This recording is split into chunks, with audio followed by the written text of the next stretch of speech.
Well, you know what? I actually gave in. As you can see, I went ahead and I painted this arrow. It's not much. I didn't get real intricate with different patterns up top where the fletching's gonna sit. I just have a very basic pattern down by the arrowhead, and that's about good.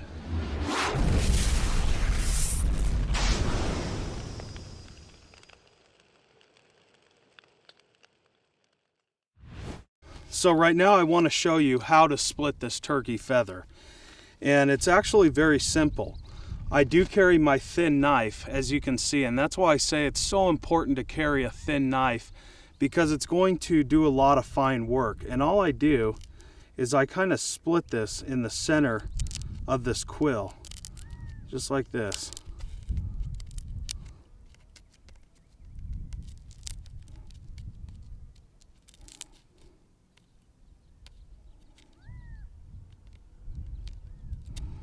Okay, so once I have it started, you can see it's split down right on the bottom here.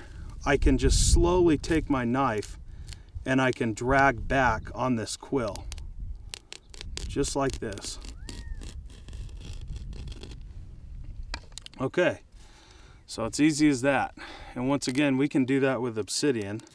And at that point, I can split the quill down in half and I have two feathers. All right, so right here I have a bag of goodies which I'm going to cover, but I first want to cover my turkey feathers. So these are all pre-processed. I processed these off camera. I split the quill once again. We thinned the quill and we took out the inner pith of each feather. Now the most important thing with fletching is to make sure you have identical feathers, and you also want all right feathers or all left feathers. If you have left and right, what is that going to do? Well, it's going to alter the flight. So you want to make sure all three of your feathers are absolutely identical in size, length, and flight.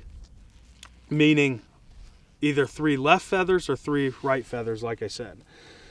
So what I want to do is I want to, while I'm explaining the properties and the contents of what I have in my bag, I just want to fill up my little cook pot with water, and I want to let these feathers soak. And what that's going to do is it's going to expand the quill and it's going to stretch out the feather. And I just keep these dunked in water just like this, so they're completely saturated, and by the time I'm ready to fletch them, they'll already be expanded, and it just takes a minute. It does not take that long. Now in this bag I have deer sinew, I have a little bit of artificial sinew, and I also have wax linen. Now to wrap these feathers, I'm actually going to use this artificial sinew. It's a very good sinew. It's the best stuff that I have found that's sold commercially in leather shops. This has a heavy amount of wax to it, so it really binds down the feathers and it holds nice. I'm going to use this leg sinew to back a bow once I get home. I've been working on an ash bow for the last few days. Now this wax linen, what I'll do with this is once I have my feathers lashed onto my arrow shaft, I'll have a gap in between the feather and the arrow shaft, and you'll see that in just a second. Well, I split it down into a 4-ply, that wax linen, and I'll actually wrap the feathers down secure so they're sitting nice and flush with the arrow shaft.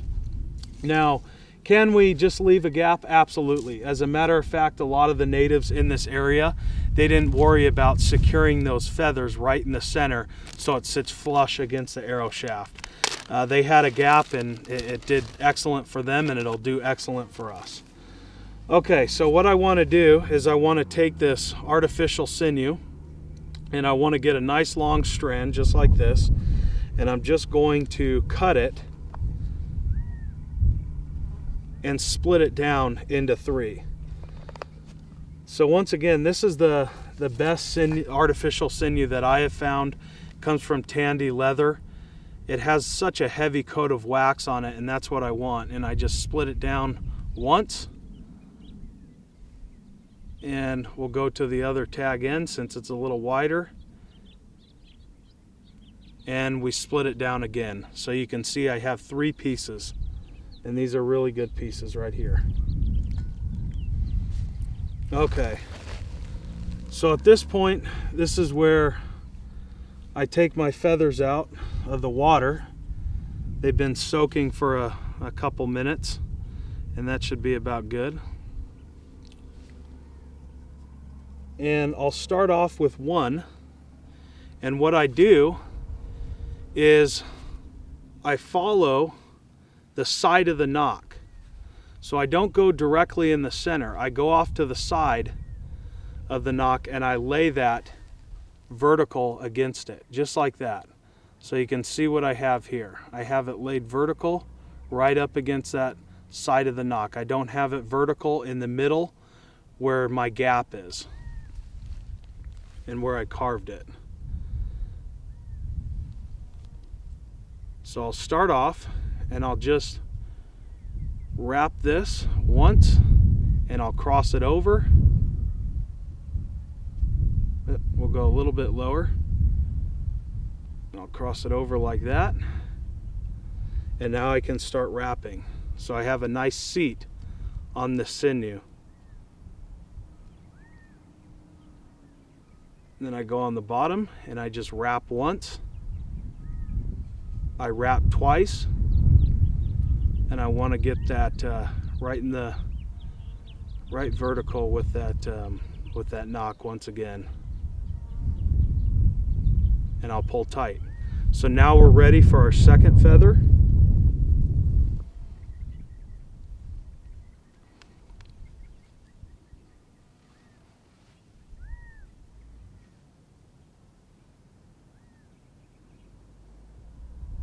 And we'll line it up even and we'll just wrap this one. So I go once.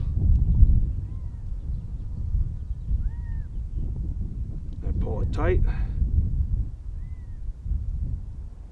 and I wrap twice. And the wind's kicking up a little bit.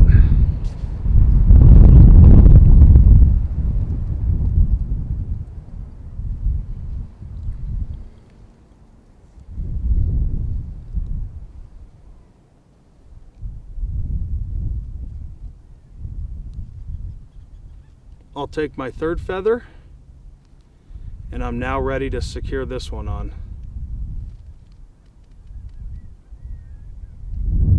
And I'll get that nice and even. Once again, wrap twice.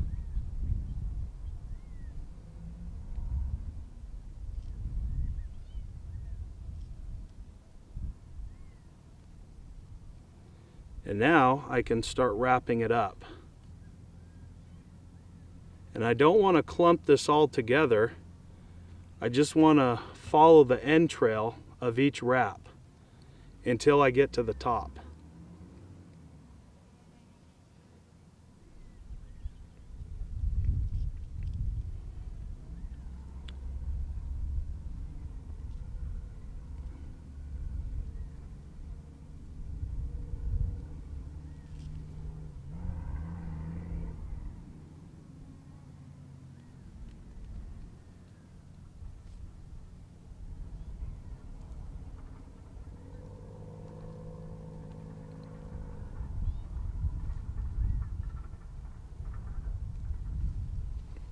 Okay, so at this point, you can see I have a little tag end and I just wrap this around, and once again, I feed it through this little loop that I create and I pull tight and I can snip the end of it just like I did with the leg sinew.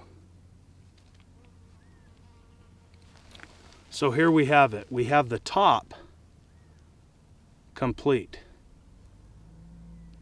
You can see how that looks. Now I'm going to start wrapping the bottom and I'm going to secure those down, and then we can make our final wrap around the feathers, and this arrow is complete. Now when I first started making arrows, this is where I really messed up. What I would do is I would pull these turkey feathers down to get them so tight that they would rip out the top.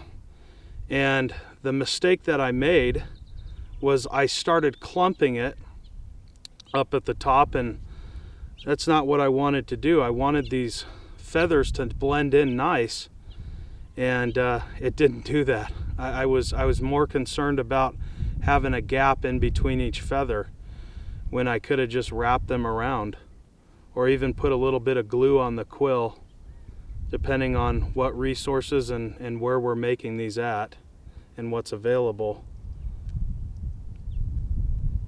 But I just wrapped them around just like so,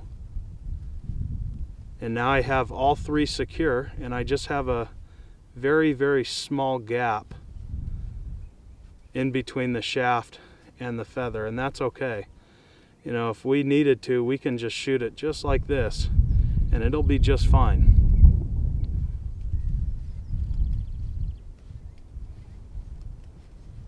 But I just keep following it down just like so, and I'm wrapping nice and tight.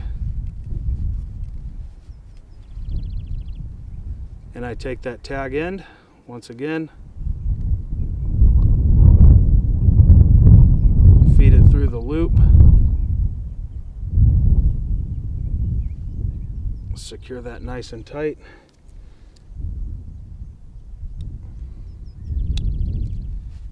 and I trim off that tag end. All right, so you guys can see what we have. Our fletching is now complete, with the exception of lashing the feathers onto the shaft in the center. You can see that little gap. So once again, here's our arrow. There's the fletching. And now I'm going to go ahead and secure these on.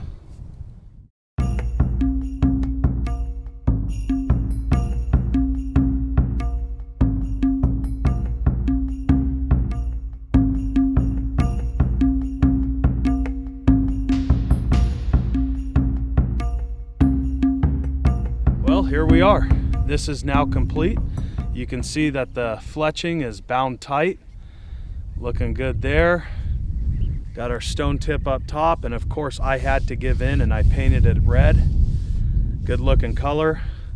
So without further ado, what do you say? Let's shoot.